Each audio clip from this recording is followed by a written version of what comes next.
Hello and welcome to the first one we're calling Felicity Crafts Summer as we almost go into June.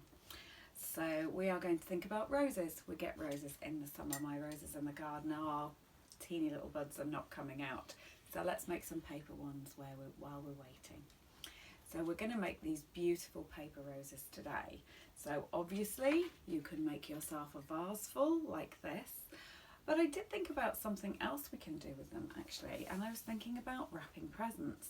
So here I've just used the most basic brown paper, the cheapest thing that you can get, which is also tremendously green and recyclable. I've used a ribbon which can be used again and again, so it's just tied at the back, which means no sellotape, you can pull it off. And we've put our ribbon on one of our dotty tags just on brown paper that we've been learning in the other ones. So that looks really good. Same thing here, where I've gone less literal with the colour and used my vintage sheet music. I don't recommend cutting things up that would be useful. That sheet music, remember, was donated to a charity shop and is not usable like books. The books that aren't reusable, of course. And then you're going to make it out of that. I was donated a lot of this lace, but it's not really big enough to do anything with, lots of little pieces. And I decided how nice that would look, just like a really vintage vibe to that, with our dotty thing on and something like that. So we can absolutely do that as well. I'm going to move those ones out of the way, perhaps put that there for a little bit of inspiration while we have a look. So I also saw in the works the other day this stuff called craft wire, which you could get in different colours, naturalistic and not naturalistic.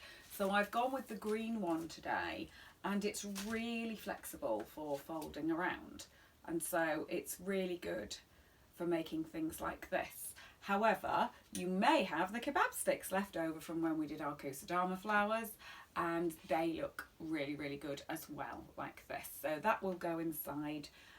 Some of them are made in the colours like just the pink paper, and we've got some nice vintage paper. That came from May's Crafts Beautiful. That was a good addition, you should get that one. There's a red one here and my vintage paper as well. So obviously we've got different sized roses here. The really big one that I've made like this and this one, these two were made with 13cm squares, and these were squares that were vintage paper that I already had. So they were cut into there. However, these ones, so this kind of size, and the one that I've got here was a 10cm square, which I cut or drew around your coaster or whatever you've got already. And it doesn't matter which one you want to do. Lots of the online tutorials talk about using a glue gun for this, but I adapted this so that you can use a glue stick. So if you've got a glue gun, you can use it and it will speed it up. But remember, you always get those big blobs of glue on that. And I think you don't want that in a rose. You want it to be delicate. So I've done it with a glue stick as well. But if you want to use your glue gun, and if you want to just put one little blob of glue on there, you can. But you're absolutely fine with this. Something to hold it on if you want it like this. If not like that, scissors glue.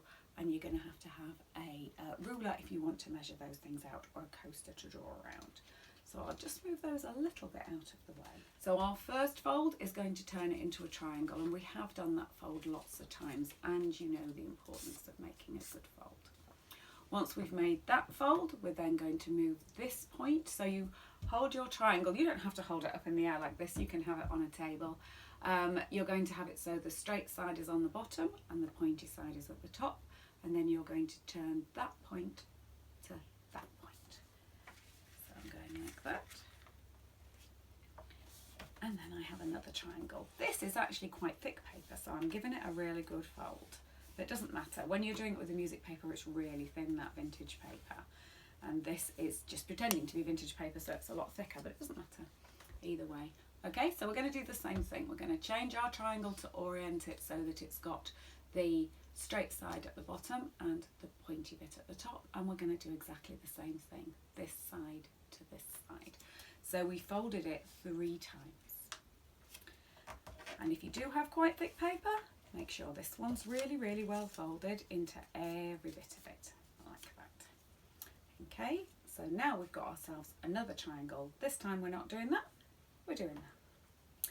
And what we're going to do is we're going to cut that, okay, like a little ice cream cone. So you're going to cut a circle over the top there. I did tell you you needed scissors, didn't I? Someone's falling over. I'm sure you realised that you were going to need scissors. Now on this you want to actually have quite a V on it, quite a big bit like that, because you want it to open up in a minute. Now don't open it up just yet, just watch me, but I'm just going to show you that when you open it up it's going to make a flower shape, and we want to have I'm going to put that one down. We want to have these going around like that, so they're all nice deep V's around.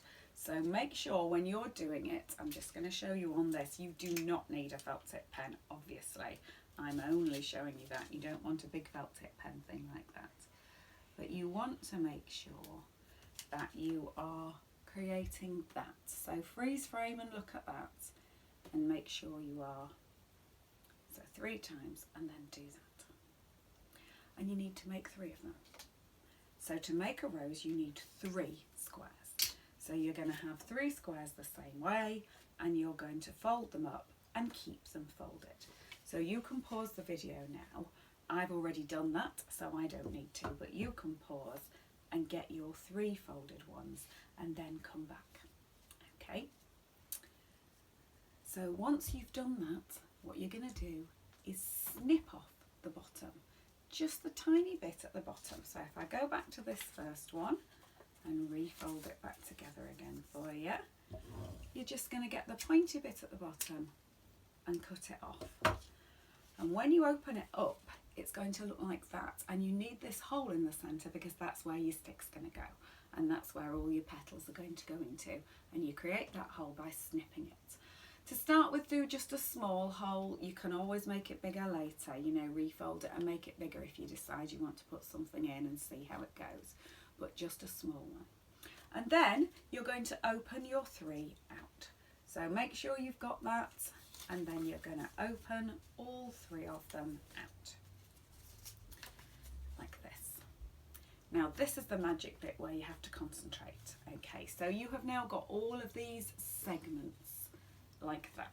Okay, I'm just going to show you what I mean on here by using the felt tip again, keeping it off my lovely vintage tablecloth.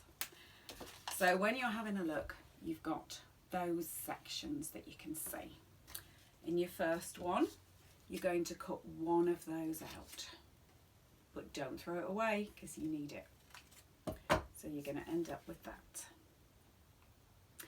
In your second one, you're going to cut 2 of them together. So you've got that.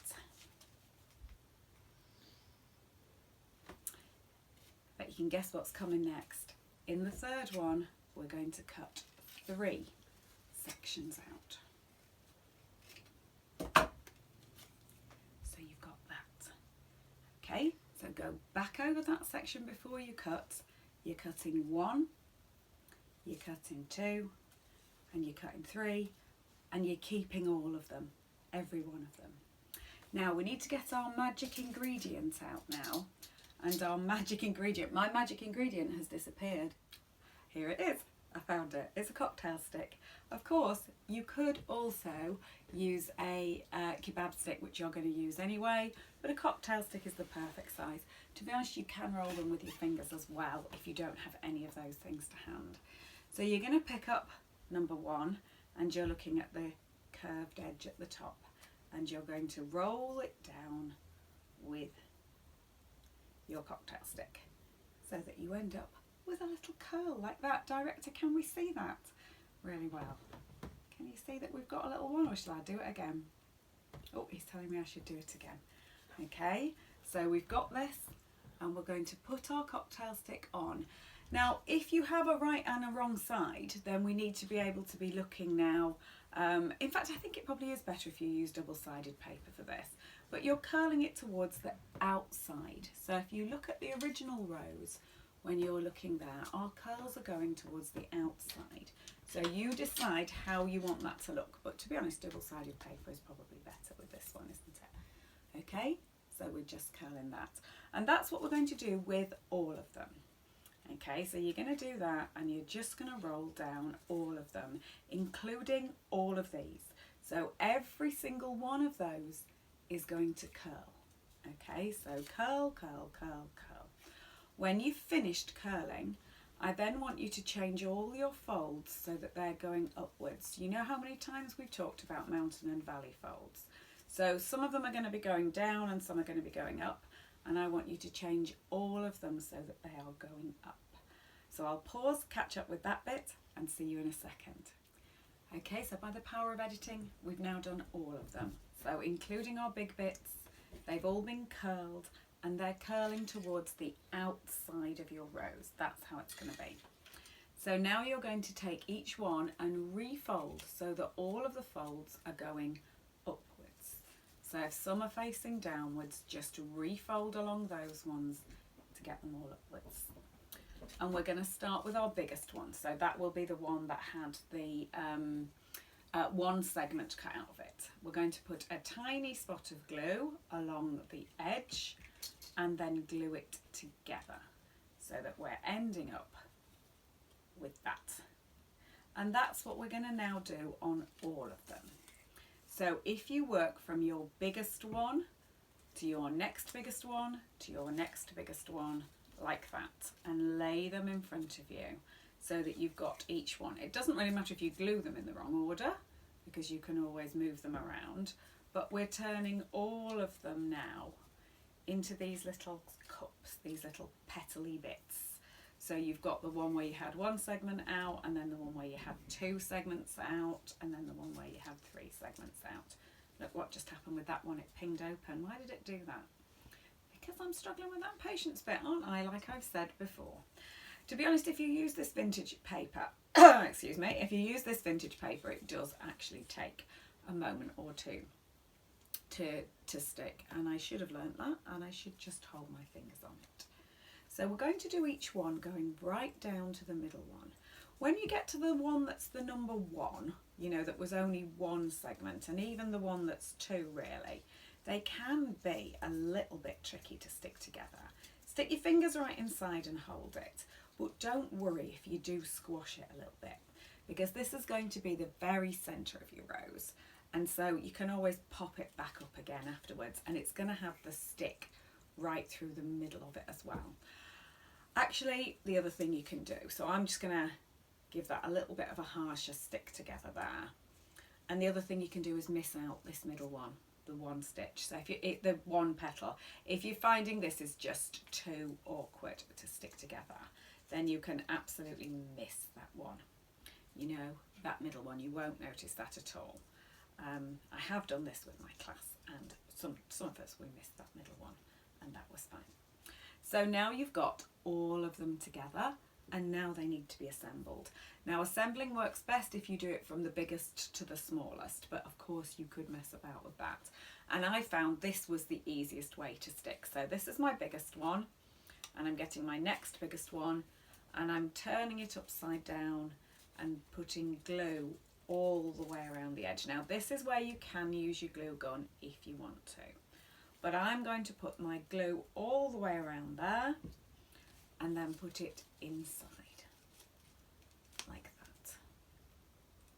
Then I'm going to do it with the next one and the next one. You see, I don't like that really thick glue that you end up with like that if you use your glue gun. However, it depends on what you're using, and it also depends on your paper, and also just how fiddly it is. If you're just finding this irritatingly fiddly, then get out the glue gun, because that will help. Of course, the other thing with the glue gun is that you can't make a mistake. So if you put one in and then you think, oh, I don't like that one, then you know you're stuck with that one. So when you get to this middle one, it's got quite a long kind of point on it in the middle, and you can squash that right through the middle. And if it comes out here, it helps to stick your wire through it. Now some of the ones, so there's our rose made now, where they're all put together. Now it might be that you're going to need to put that down now and leave it to dry, because it does ping off. I've done two things. One is the bigger one will fit the kebab stick, and also just a little bit of practicing will help you get better and better at that. The other thing is to put a little spot of glue. Oh, they're all tangled up in there. I'm just going to pull that out like that so that I can show you each one. Is to put a little spot of glue just here from the glue gun, and that stops it falling down. I've also got a double here so you can put it on the other side if you want to. The other thing you can do is, because it's really, really good at being foldy, this wire, you can fold it over like that, and so it catches the bit inside. So you can do that and use this as a hook on the inside. Of course, if you're using it for that, you just get your glue gun out and put it on the back. It's also easier, rather than trying to poke it up from here, poke it down from the middle. Okay, so on this one, I'm going to put a curl at the end of it to stop it from going round, and I'm going to poke it in from the middle, and it's going to go all the way up. And that little hook will stop it from falling off, and it can go in the vase, in your hair, anywhere you like. I'll see you soon, and we'll be having more summer fun, hopefully with some sunshine. See you soon.